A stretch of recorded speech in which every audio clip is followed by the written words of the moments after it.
বসিরহাট লোকসভা কেন্দ্র হাসনাবাদের পাটলিখানপুর এলাকায় সবুজ আবির মেখে বাজনা বাজিয়ে মিষ্টি খাইয়ে বিজয় উৎসব পালন করলেন তৃণমূলের কর্মীরা। পাটলিখানপুর অঞ্চল তৃণমূলের সভাপতি পিন্টু মোল্লার নেতৃত্বে এদিন এই বিজয় মিছিলের আয়োজন করা হয়। এদিন প্রায় হাজার খানেক কর্মী সমর্থকদের নিয়ে এই বিজয় মিছিল পালন করল পাটলিখানপুর অঞ্চল তৃণমূল কংগ্রেসের সভাপতি পিন্টু মোল্লা। এই সমস্ত তৃণমূল কর্মীদের দাবি, বসিরহাটে তৃণমূল কংগ্রেসের প্রার্থী হাজী নুরুল ইসলামের জয় নিশ্চিত। তাই তারা প্রচারের শেষ দিনে বাজনা বাজিয়ে সবুজ আবির উড়িয়ে মিষ্টি খাইয়ে আগাম বিজয় উৎসব পালন করলেন।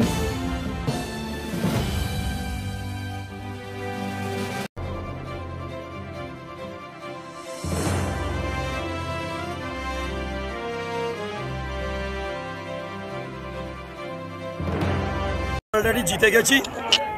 আমাদের হাজী নুরুল ইসলাম 3 লাখেরও অধিক ভোটে জিতবেন, সেদিককে নিঃসন্দেহে।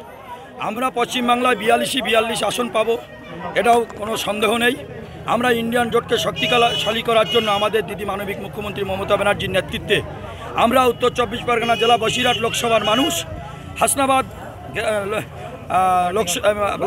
ব্লক 1-এর পাটলিখানপুর গ্রাম পঞ্চায়েতের একটা অংশের মানুষ আমরা আজ বিজয় উৎসবের মধ্যে দিয়ে আমরা হাজী সাহেব জিতে গেছে এই আনন্দে আজ বিজয় মিছিল করলাম। বিজয় মিছিলে একটু গুড় বাতাসা, একটু ওই নকুলদানা, একটু মিষ্টি মেটাই এসব দিলাম, সবুজ আবির মাখলাম। সবুজ আবিরের মধ্যে দিয়ে, মিষ্টি বিতরণের মধ্যে দিয়ে, একটু নকুলদানার মধ্যে দিয়ে, গুড় বাতাসার মধ্যে দিয়ে আমরা অনুপ্রত স্টাইলে বসিরহাট লোকসভার মানুষ হাজী নুরুলকে আগাম জেতার অভিনন্দন জানালাম।